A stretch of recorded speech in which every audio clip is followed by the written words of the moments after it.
Good afternoon, everyone. I am tasked to report or to present the Chapter 5 Assessment of Early Literacy Skills. First, let's define what is assessment. According to Assessing Academic Programs in Higher Education by Allen 2004, assessment involves the use of empirical data on student learning to refine programs and improve student learning. According to learner-centered assessment on college campuses, shifting the focus from the teaching to learning by Hoba and Fred 2000, assessment is the process of gathering and discussing information from multiple and diverse sources in order to develop a deep understanding of what students know, understand, and can do with their knowledge as a result of their educational experience. According to Assessing Student Learning and Development, A Guide to Principles, Goals, and Methods of Determining College Outcomes by Irwin 1991, assessment is a systematic basis for making inferences about the learning and development of students. It is the process of defining, selecting, designing, collecting, analyzing, interpreting, and using information to increase student learning and development. According to Assessment Essential, such as Planning, Implementing, and Improving Assessment in Higher Education by Palomba and Banda 1999, assessment is defined as the systematic collection, review, and use of information about educational programs undertaken for the purpose of improving student learning and development. Here's a table showing the summarized definition mentioned earlier. Use of empirical data in student learning to refine progress and improve student learning. Process of gathering and discussing information from multiple to diverse source, systematic basis in order to develop understanding of what students know, understand, and can do with their knowledge as a result of their educational experiences. Systematic basis for making inferences about the learning and development of students. The process of defining, selecting, designing, collecting, analyzing, interpreting, and using information to increase student learning and development, and the systematic collection, review, and use of information about educational programs undertaken for the purpose of improving student learning and development. After all the definition mentioned earlier, we can have now a concrete definition of what assessment is. We can have now assessment as a systematic process of strategically selecting appropriate assessment tool for each learning situation to evaluate learning outcomes against pre-identified standards and learning competencies in order to first develop a better understanding of what students know, understand, and can do with their knowledge as a result of their educational experiences. Second, improve student learning and development. Third, evaluate programs and make decisions on how to improve student learning.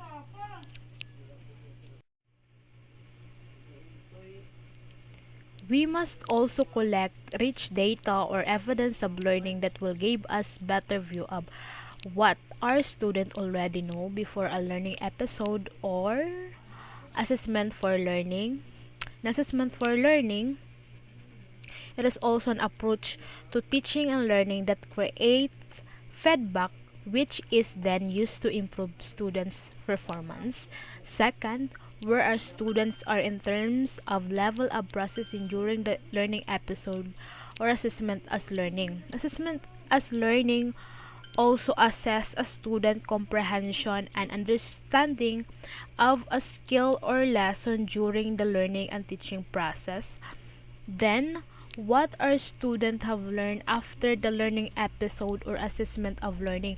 In assessment of learning, it also occurs when teachers use evidence of student learning to make judgment on what or rather on student achievement against goals and standards such as summative assessment.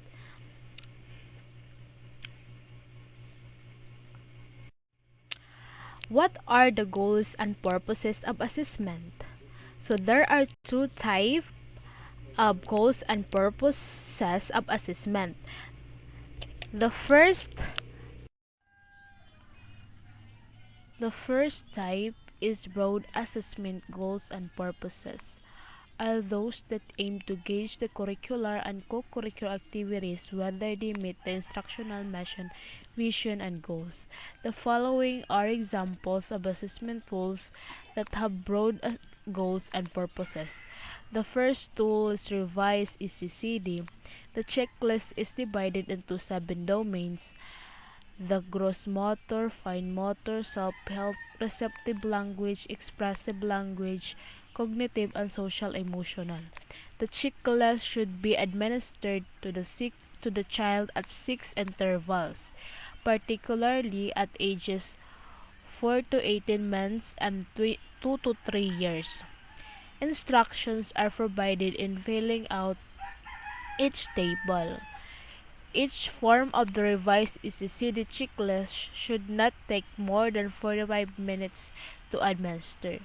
The goal and purpose is to descriptively assess the progress and development of 5-year Filipino children across 7 domains.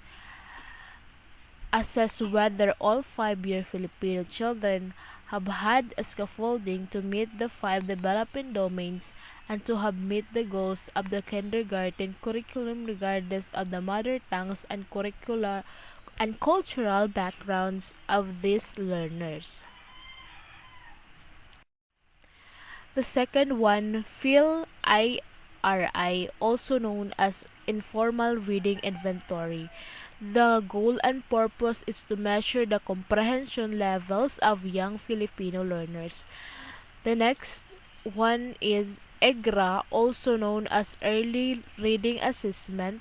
The Early Grade Reading Assessment, or EGRA, is an oral student assessment designed to measure the most basic foundation skills for literacy acquisition in the early grades, recognizing letters of the alphabet, reading simple words, understanding sentences and paragraphs, and listening with comprehension.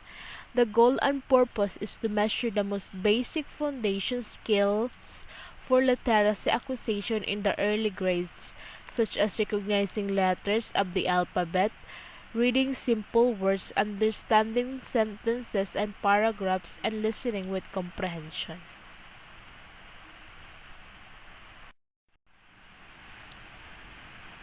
The next one is NAT, also known as National Achievement Test. The National Achievement Test, or NAT, is a Philippine-made standardized test designed to determine pupils or students' achievement level, strengths, and weaknesses in 5K curricular subject areas at the end of the school years.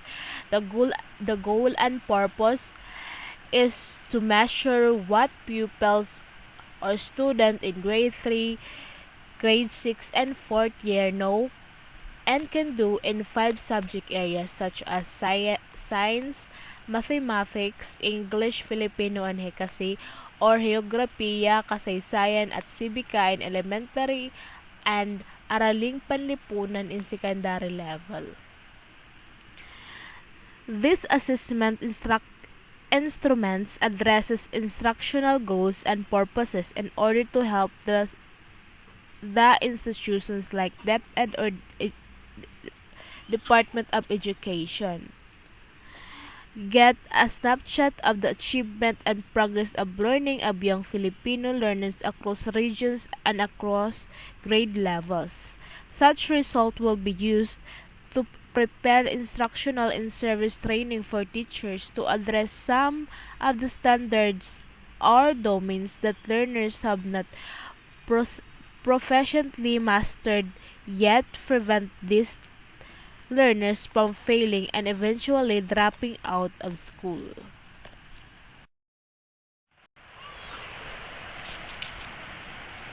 The second type is specific assessment goals and purposes, are also known as classroom assessment, which tries to assess progress of learners in real-life situation, are more concrete and realistic because they are able to capture the real progress of learning through teachers' design instructional plan. Here in specific assessment goals and purposes, the tool, the the assessment tools that are being used are quizzes, projects, graded recitation, and other classroom activities. It may not also be aligned to the broad assessment goals and purposes.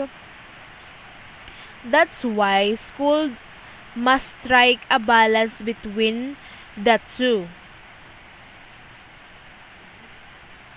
to ensure that the learners are acquiring universal language skills but are applied in various local, national, and international contexts, especially in MTB MLE curriculum. The teachers and learners must be able to localize and contextualize these standards the various language contexts of young Filipino learners.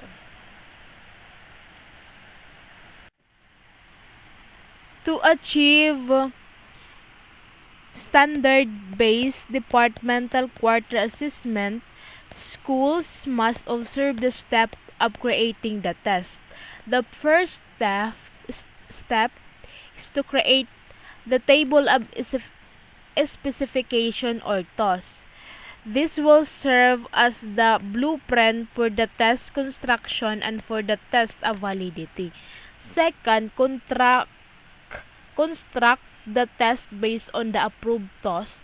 The third one is to test or testing the validated test against the approved TOS to ensure content validity.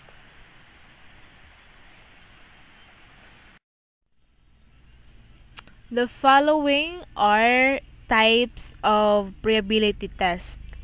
The first type is retest reliability, administering the same constructed test twice over a period of time, which an identified interval to the same group of individual. The second one, parallel forms reliability, is done by administering different versions of assessment tools created using only one TOS to the same group of individual. The third one, inter-rater reliability, used to assess the degree to which different judges or rater agree in their assessment decision. In inter-rater reliability, this is very useful in the sense that human observers will not necessarily interpret answer the same way. Rater may disagree as to how well certain responses or material demonstrate knowledge of the construct or skill being assessed. The last one, consistency reliability, used to evaluate the degree to which different test items that measure the same TOS will yield the same result. Under consistency reliability, we have average inter-item correlation. In average inter-item correlation, it measures by taking all of the items on a test that examine the same TOS, determining a correlation coefficient for each pair of item, and finally taking the average of all these correlation coefficients. The second one, under consistency reliabilities, split half reliability. It is a subtype of internal consistency reliability, which is done by splitting the constructed test into halves where the items on each hub examine same TOS. Guidelines for Classroom Assessment by Gail A. Tamskin, 2003. The first guideline is to select appropriate assessment tools. Teachers identify their purpose for assessment and choose an appropriate assessment tools. To ensure that the teaching and learning process is effectively done, teachers should first choose an appropriate assessment tools for assessment for the further teaching or instructions. Second, use a variety of assessment tools. Teachers learn and then regularly use a variety of assessment tools that reflect current theories about how children learn and become literate, including running records, anecdotal notes, and reading logs.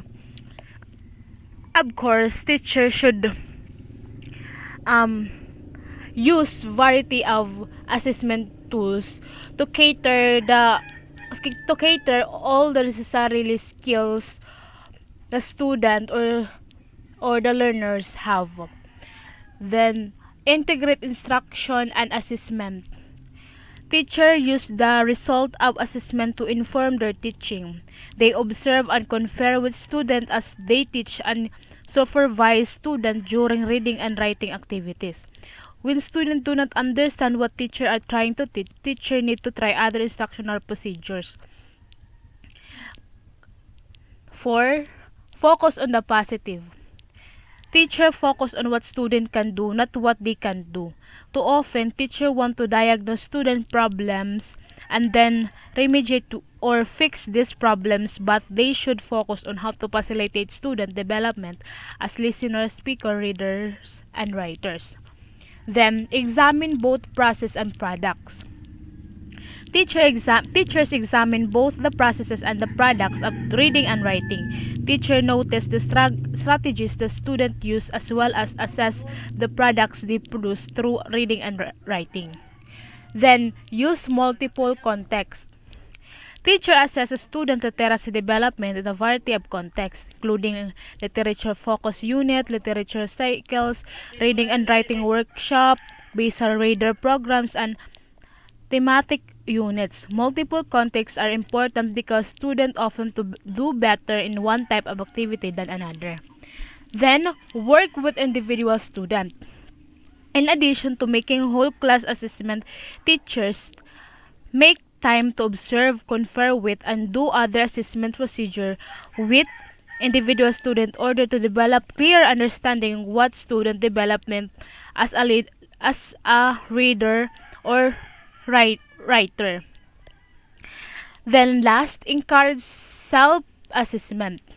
Student reflection on self-assessment of their progress in reading and writing should be an integral part of assessment. That's all. Thank you.